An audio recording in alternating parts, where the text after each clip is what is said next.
The goal of every church is to have a discipleship culture. This is a culture where everyone in the church receives discipling and also disciples other people. At Pursue God, we often call this a mentoring culture. And so the question for us is, how do we develop a mentoring culture at our church? How do we take teams and a church and ministries that already exist and transform them into a mentoring culture? Well, the way we do that is through two types of mentoring: relational mentoring and team mentoring. And in this video, I want to answer the question, what is team mentoring and how to do it in your church or in your ministry.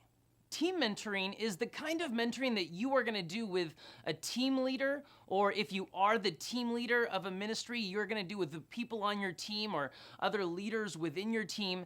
And team mentoring is a very specific kind of mentoring because it focuses on equipping people to do the tasks they need to do in their ministry for their team. What you're mentoring them to do is you're mentoring them to do their job, to accomplish their tasks, to get a vision for their team and to understand its mission.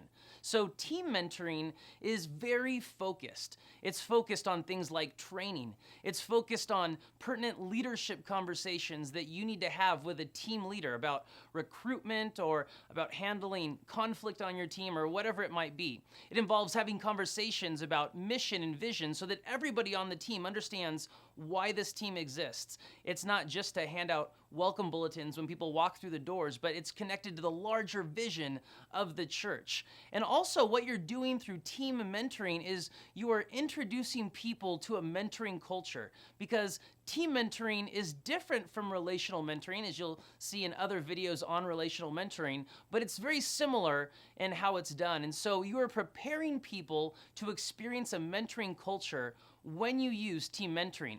Now, because you are leading people through team mentoring, you aren't focusing on their spiritual growth. You care about their spiritual growth. You want to pray for them. You love these people. But in this role that you're playing in their life, you're not their relational mentor. So you're not really focusing on their development as a Christian. You're focusing on equipping them, giving them the tools they need to do their task well or to lead their team.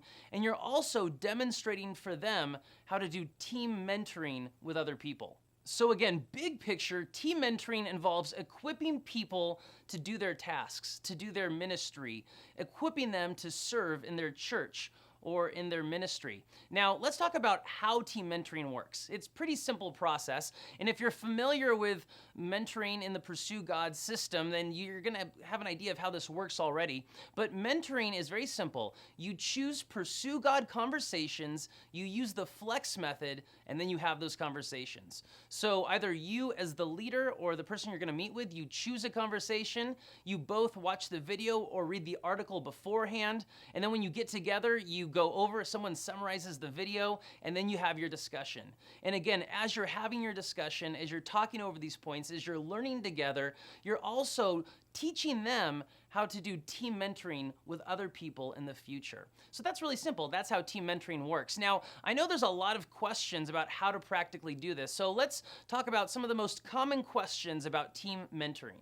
How often do I meet with someone for team mentoring? This is going to depend on your role at church. Are you a pastor? Are you a volunteer leader? Are the people that you're leading, are they volunteers? Are they paid staff?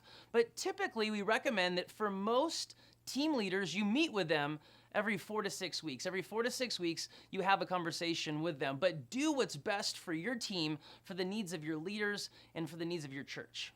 How long is a team mentoring conversation? Well, it depends on how long your meeting is. Typically, Pursue God conversations can be done in 20 to 30 minutes. And so if you are gonna sit down and you're gonna spend an hour with somebody, an hour with a team leader, or an hour with a couple leaders, choose a conversation from the Pursue God library and spend 30 minutes of that hour going over the conversation. But again, it's customizable to your needs, to your time frame, and to the schedule that you and your leaders have. Can I talk about logistics if I'm doing team mentoring? Well, the answer is, of course, yes. When we meet with people, when we meet with leaders, when we meet with our team or individuals on our team, we probably have to talk about logistics.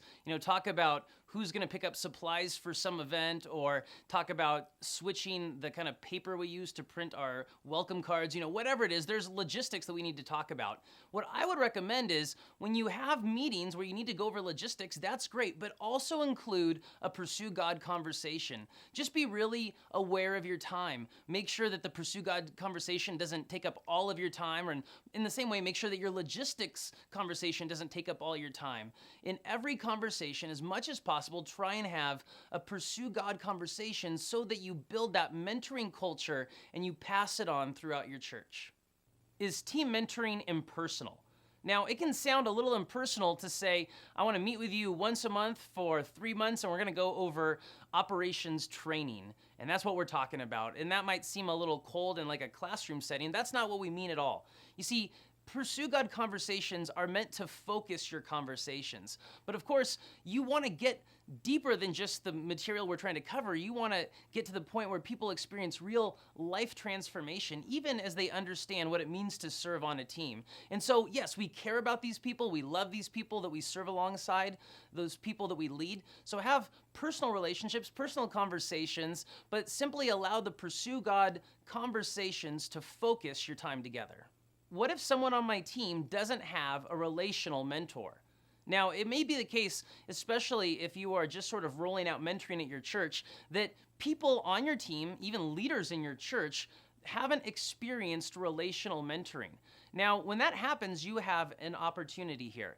What are you going to do if they say, I don't even have a relational mentor, how do I get one? Will you be my relational mentor? Well, the way you answer that depends on you and your schedule. If you have room to do some relational mentoring in this person's life, if they're an appropriate person for you to mentor, then yeah, that's great. Start mentoring them. Take the mentoring beyond just team mentoring and introduce them to relational mentoring, biblical mentoring that really gets into the details of their entire life.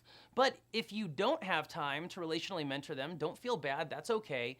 Find somebody else in your church, in your ministry, who can mentor them. It's great that they see this need in their life and they want to experience full biblical mentoring, team mentoring, and relational mentoring. So those are some common questions about team mentoring. If you have other questions that we haven't covered, please go to our leader community, submit your questions, and we'll answer them for you.